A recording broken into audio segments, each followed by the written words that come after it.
अस्सलाम वालेकुम। गरीबों, मज़लूमों और पिछड़ों माइनॉरिटी की आवाज़ आपका अपना ही गोल्डन टाइम्स वेब चैनल को सब्सक्राइब कीजिए, लाइक कीजिए और ज़्यादा से ज़्यादा शेयर कीजिए।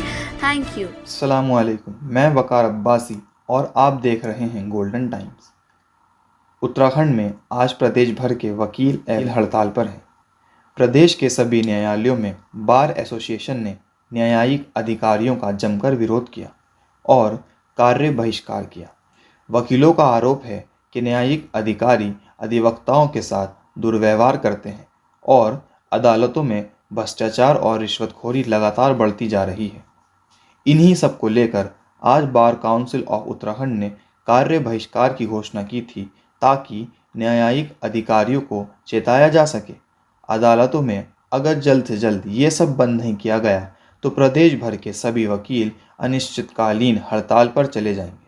आइए हम जानते हैं कि बार काउंसिल ऑफ उत्तराखंड के अध्यक्ष मनमोहन लांबा इस बारे में क्या कहते हैं। बार काउंसिल ऑफ उत्तराखंड के चेयरमैन की हैसियत से जो मुझे शिकायतें आ रही थी पूरे प्रदेश से भ्रष्टाचार की, न्यायिक अधिकारियों की और असामान्य व्यवहार और जो न्यायिक प्रशासन का संचालन है, न्यायिक प्रक्रिया का संचालन है, वो अप टू मार्क और एज़ पर रूल्स नहीं था।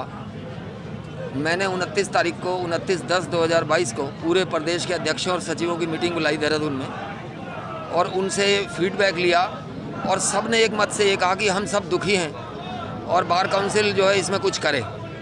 बार काउंसिल ने तुरंत एक्शन लेते हुए 11/11/2022 को सारे सदस्यों की मीटिंग बुलाई हरिद्वार में और वहाँ एक मत से निर्णय लिया गया कि इस व्यवस्था के खिलाफ जो भ्रष्टाचार है, रिश्वतबाजी है, असामान्य व्यवहार है, जूनियर्स को धमकाना, न्यायिक व्यवस्था का ठीक ना होना, उसकी वजह से पूरा प्रदेश का अधिवक्ता आज 22,000 अधिवक्ता रोष में है। और मैं आपको ये कहना चाहता हूँ कि पूरे प्रदेश में आज एक एक अधिवक्ता धरने पर बैठा है और कोई भी प्रवेश नहीं किया। इवन हाई कोर्ट भी बंद है। हाई कोर्ट में कोई भी अधिवक्ता पेश नहीं हुआ और किसी भी न्यायालय में आज पूरे प्रदेश में कोई अधिवक्ता पेश नहीं हुआ। इससे सिद्ध होता है कि न्यायपालिका का कार्य ठीक नहीं चल रहा है। यहाँ पर सीसीटीवी कैमरे लगने चाहिए, यहाँ पर पारदर्शिता होनी चाहिए कि किस फाइल को कैसे देखा जा रहा है।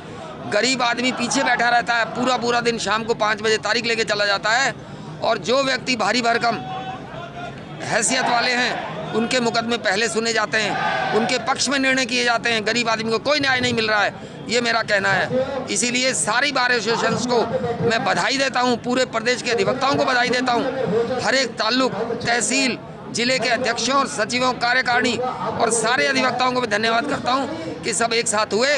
आज हमने दिखा दिया उत्तराखंड में और पूरे भारतवर्ष में मैसेज जाएगा कि अधिवक्ता समाज के साथ अन्याय नहीं होना। उत्तराखंड में लंबे समय से सभी अदालतों में इसी तरह की शिकायत मिल रही थी। वादकारी और अधिवक्ताओं के साथ दुर्व्यवहार किया जा रहा है।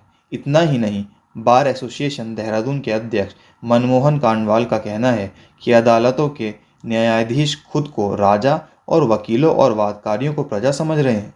अगर जल्दी ये सब बंद नहीं होता है तो आने वाले समय में मजबूरन बार एसोसिएशन और वकीलों को अनिश्चितकालीन हड़ताल पर जाने से कोई नहीं रोक पाएगा। देखिए देहरादून से शाइना परवीन की खास रिपोर्ट। देखिए, सबसे बड़ी हमारी जो मांगे थी, हम कई समय से लगे हुए थे कि जो अधिवक्ताओं के साथ दुर्व्यवहार ये न्यायिक अधिकारियों द्वारा किया जाता है और न्यायिक अधिकारी अपने आचरण और व्यवहार में सुधार लाएं, वो अपना व्यवहार और आचरण में सुधार नहीं ला पा रहे हैं। और ये पूरे प्रदेश में, क्योंकि बार काउंसिल का आह्वान है, पूरे प्रदेश में आज अधिवक्ता कार्य से विरत है। कोई भी अधिवक्ता कार्य नहीं कर रहा है और सब आंदोलन में बढ़ चढ़ कर भाग ले रहे हैं। क्योंकि हम भी ये एक जिसे कहते हैं तूफान आने से पहले की शांति अब तक चल रही थी, आज तूफान आ चुका है और अगर फिर भी कोई दिक्कतें महसूस होंगी तो हम जो माननीय उच्च न्यायालय हैं वहाँ के भी दरवाजे खटखटाएंगे कि वादकारियों के साथ क्या हो रहा है, अधिवक्ताओं के साथ क्या हो रहा है। क्योंकि हम ही वादकारी को न्यायालय का सम्मान और न्यायिक अधिकारियों का सम्मान करना सिखाते हैं कि तुम्हें करना क्या है, कैसे तुम्हें सम्मान करना है कोर्ट का। लेकिन ये जब अधिवक्ता और वादकारियों का सम्मान नहीं हो पाता, ये बड़े चिंताजनक विषय है।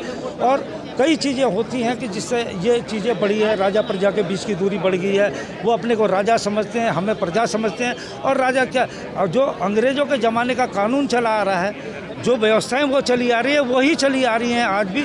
और बल्कि इससे और अंग्रेजीपन पे, अंग्रेजियत पे लीपापोती करी जा रही है और उसे अंग्रेज़ों से भी और मुझे लगता है ये अच्छा करने का प्रयास कर रहे हैं। जबकि ये बहुत ही गलत हो रहा है कि कम से कम हम हिंदुस्तानी संस्कृति का, हमारी रूढ़ी संस्कृतियाँ, इन्हीं से तो हमारे कानून बने हैं, लेकिन उनका भी पालन नहीं हो पा रहा है। तो ये बड़ी दिक्कत वाली हमें महसूस हो रही है। और जो हमारे समाज में जिसे बताते हैं कि चाहे हमारा स्वतंत्रता का आंदोलन रहा हो, पूरे हिंदुस्तान जब स्वतंत्र हुआ था, हम इंग्लैंड से आज़ाद हुए थे, तो अधिवक्ताओं की बढ़ चढ़कर भूमिका थी, अधिवक्ता उसमें भी थे। उत्तराखंड आंदोलन हुआ जब, अधिवक्ताओं का बहुत बड़ा योगदान था। ये सब आप लोगों को, पत्रकार महोदयों को भी पता है, सबको पता है। देखिए, ये चीज़ें कई बार घट चुकी हैं, ये एक बार नहीं है। पहले हमारी तीसरी मंजिल से एक जो पुलिस उसे पकड़ करके लाई थी, वो अपाहिज था और उसके साथ ऐसा व्यवहार हुआ कि उसने तीसरी मंजिल से छलांग लगा के बेचारा मर गया था। तो तब भी हमने देखा, जब बहुत जोर की आवाज़ आई तो हम शहीद स्मारक पे खड़े थे, हमने कहा ये क्या बम फटा। तो जब हम वहाँ पे गए तो हमने देखा कि एक आदमी वहाँ पे मरा पड़ा है, ऊपर से छलांग लगाई उसने। तो देखा कोई न्यायिक अधिकारी उसके साथ नहीं था। और मैं सचिव साहब और हमारी कार्यकारिणी या जो भी अधिवक्ता उस समय पे मौजूद था, वो लोग गए, लेकिन कोई नहीं गया। ऐसे ही अभी कुछ दिन पहले की घटना है, न्यायालय के अंदर ही एक महिला जो है वो गिर पड़ी। जब गिर पड़ी तो कम से कम उसे पानी के लिए पूछना चाहिए था, उसे देखना चाहिए था। उसे कोई ना देखा, ना पानी पिलाए।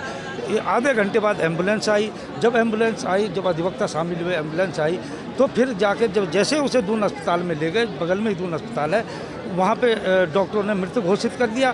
तो ये क्या, जो कहते हैं ना कि अहंकार के अलावा तो अधिकारियों में कुछ दिखाई नहीं दिया।